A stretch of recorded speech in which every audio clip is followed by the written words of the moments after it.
नमस्कार सर्वांना, श्री स्वामी समर्थ। मी पूजा आपल्या सगळ्यांचे परत एकदा आपल्या यूट्यूब चॅनलवर खूप खूप स्वागत करते। आज आपण वरलक्ष्मी व्रताबद्दल माहिती बघणार आहोत। वर्षातून एकदाच केलं जाणारं एक दिवसीय अतिशय प्रभावी आणि खूप सुंदर असं हे व्रत आहे। हे व्रत यावर्षी 28 ऑगस्टला म्हणजेच वार शुक्रवारी आलेलं आहे। तर हे व्रत दरवर्षी असतं, कॅलेंडरमध्ये दिलेलं असतं, पण एकाच शुक्रवारी आपल्याला हे व्रत करायचं असतं। शक्यतोवर हे जे व्रत आहे ते पौर्णिमेच्या दिवशीच येतं। तर या व्रतामध्ये फार काही नियम नाहीत, अतिशय साधं आणि सोपं हे व्रत आहे। पूजेची मांडणी सुद्धा अतिशय सोपी आहे। पण जे वैभवलक्ष्मी व्रत आहे ते वैभवलक्ष्मी व्रत वेगळं आहे आणि वरदलक्ष्मी व्रत हे वेगळं आहे। दोन्ही व्रत हे वेगवेगळे आहेत आणि पूजा मांडणी थोडीफार सारखी असली तरी सुद्धा दोन्ही व्रतामध्ये जे कलशाची आपण मांडणी करतो तर ती कलशाची मांडणी थोडी वेगळी आहे वरदलक्ष्मी व्रतामधली। वैभवलक्ष्मी व्रतामध्ये आपण पाणी कलशामध्ये पाणी ठेवत असतो, पाण्याने भरून आपण कलश ठेवला जातो। आणि जे वरदलक्ष्मी व्रत आहे तर त्या व्रताच्या मांडणीमध्ये कलशामध्ये पाण्याच्या ऐवजी आपल्याला तांदूळ भरायचे असते आणि मांडणी आपल्याला सकाळीच करायची असते। शुक्रवारी सकाळी आपल्याला लवकर उठून छान सुशीरभूत व्हायचं आहे, त्यानंतर डोक्यावरून आंघोळ करायची आहे। स्त्रीने शुक्रवारी आवर्जून डोक्यावरून आंघोळ करायची असते, डोकं धुवायचं असतं। यामुळे पतीची यश कीर्ती वाढत असते असं म्हटलं जाते। तर या दिवशी सुद्धा आपल्याला डोक्यावरून आंघोळ करायची आहे, देवपूजा आपल्याला करून घ्यायची आहे आणि त्यानंतर आपल्याला घराचा जो मुख्य दरवाजा आहे तर उंबरठ्याला आपल्याला मुख्य दरवाजा स्वच्छ करायचा आहे, उंबरठ्याला हळदीचं लेपन करायचं आहे। त्यानंतर मुख्य दरवाजा पुसून स्वच्छ मुख्य दरवाजाची सुद्धा आपल्याला पूजा करायची आहे, स्वस्तिक काढायचं आहे, कुंकवाने स्वस्तिक काढायचं आहे मुख्य दरवाजावर आणि उंबरठ्याची सुद्धा आपल्याला पूजा करायची आहे, धूप दीप लावून पूजा करायची आहे।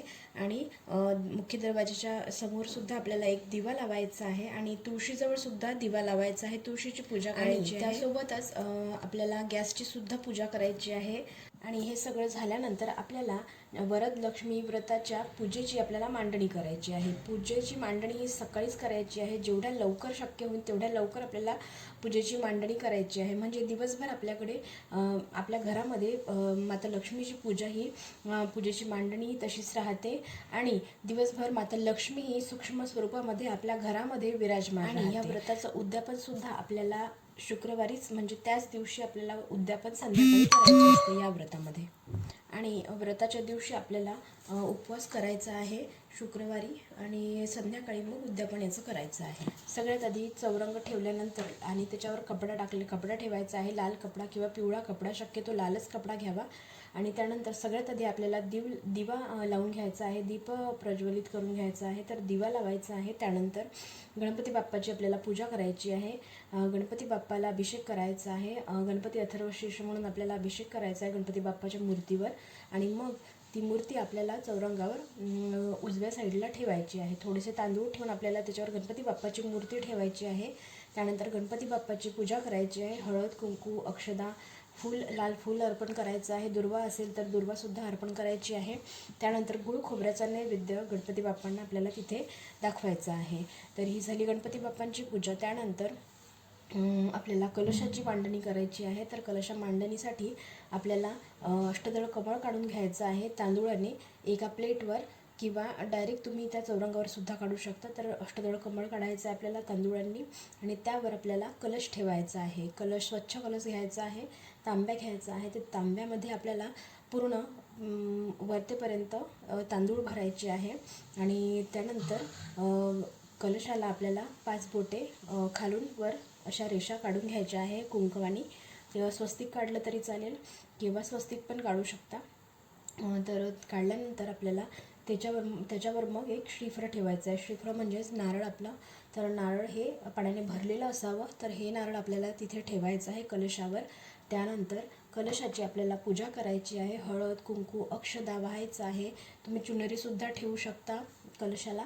त्यानंतर वेणी आपल्याला अर्पण करायची आहे, एक वेणी आपल्याला कलशाला अर्पण करायची आहे आणि धूप दीप ओवाळायचं आहे। त्यानंतर ही झाली कलशाची स्थापना। त्यानंतर आपल्याला माता लक्ष्मीची जी मूर्ती असते आपल्या घरामध्ये, तर मूर्ती आपल्याला एका ताम्हणामध्ये घ्यायची आहे, माता लक्ष्मीच्या मूर्तीवर अभिषेक करायचा आहे, त्या पाण्याने अभिषेक केल्यानंतर मूर्ती स्वच्छ पुसून घ्यायची आहे आणि मूर्तीवर मूर्ती ठेवायची आहे. पूजेमध्ये थोडेसे तांदूळ ठेवून आपल्याला माता लक्ष्मीची मूर्ती ठेवायची आहे. त्यानंतर माता लक्ष्मीची सुद्धा आपल्याला पूजा करून घ्यायची आहे. मूर्तीची हळद, कुंकू, अक्षदा, लाल फूल वाहायचं आहे आणि कमळगट्टा जर तुमच्याकडे असेल तर कमळगट्ट्यात सुद्धा तुम्ही देवीला वाहू शकता. माता लक्ष्मीच्या सगळ्या सेवांमधून सगळ्यात सुंदर आणि सगळ्यात प्रभावी सेवा म्हणजे कुंकुमार्चन. तर कुंकुमार्चन श्रीयंत्रावर किंवा माता लक्ष्मीच्या मूर्तीवर किंवा लक्ष्मी स्वरूप एक सुपारीसुद्धा घेऊन आपण त्यावर कुंकुमार्चन करू शकतो. तर कुंकुमार्चनची सेवासुद्धा करू शकता. तर अशी झाली आपली पूजा मांडणी. श्रीयंत्र जर तुमच्याकडे असेल तर श्रीयंत्रावर सुद्धा या दिवशी कुंकुमार्चन करू शकता. ही अशा प्रकारे आपल्याला पूजा मांडणी करायची आहे आणि पूर्ण पूजा मांडणी करेपर्यंत म्हणजे स्टार्टिंगपासून आपण जसं पूजा सुरू करतो मांडणी करायला तेव्हापासून तर पूजा पूर्ण आपली होईपर्यंत आपल्याला अखंड महालक्ष्मी मातेच्या नावाचं स्मरण करायचं आहे. ओम श्री महालक्ष्मी नमः, ओम श्री महालक्ष्मी नमः, ओम श्रीं नमः या मंत्राचा जप आपल्याला करत राहायचं आहे.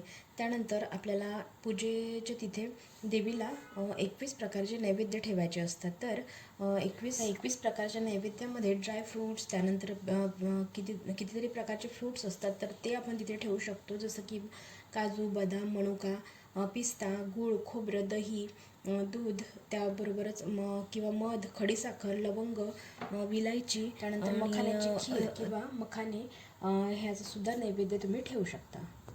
त्यानंतर शिरा किंवा कोणतीही मिठाई वगैरे. तर अशा प्रकारे नैवेद्य आपण ठेवू शकतो. काहीही शक्य झालं नाही तर साधं दूध साखरेचा नैवेद्यसुद्धा ठेवता येतो किंवा आपण आपल्या शेवयाची खीरसुद्धा ठेवू शकतो. तर अशा प्रकारे आपल्याला नैवेद्य तिथे माता लक्ष्मीला दाखवायचं आहे. त्यानंतर यथाशक्ती यथाभक्ती आपल्याला देवीची ओटीसुद्धा भरायची आहे. तर तिथेच आपल्याला देवीसमोरच आपल्याला ओटीसुद्धा ठेवायचं आहे. ओटीमध्ये ब्लाऊज पीस किंवा साडी यथाशक्ती आपल्याला जे आपण ठेवू शकतो ते आपल्याला ठेवायचं आहे. शृंगाराचं जे काही सामान असेल ते आणि श्रीफळ असं आपल्याला ओटीमध्ये ठेवायचं आहे. त्यानंतर उपवास आपल्याला करायचा आहे. त्यानंतर दिवसभर आपल्याला सेवा करायची आहे. तर सेवा आपल्याला सगळ्यात आधी आपल्याला संकल्प घ्यायचा आहे. हातामध्ये पाणी घ्यायचं आहे, हळद, कुंकू, अक्षदा आणि फूल घ्यायचं आहे. त्यानंतर माता लक्ष्मीला प्रार्थना करायची आहे. आपलं नाव घ्यायचं आहे, आपलं गोत्र बोलायचं आहे आणि आपण कोणत्या इच्छापूर्तीसाठी वरद लक्ष्मी व्रत हे करणार आहोत तर ते बोलायचं आहे. आणि देवीला आपल्याला प्रार्थना करायची आहे की तुझा वरद हस्त कायम माझ्या संसारावर, माझ्या घरावर राहू दे आणि तुम्हाला जे बोलायचं आहे ते तुमची इच्छा तुम्ही बोलायची आहे आणि ते पाणी मग ताम्हणामध्ये सोडून द्यायचं आहे.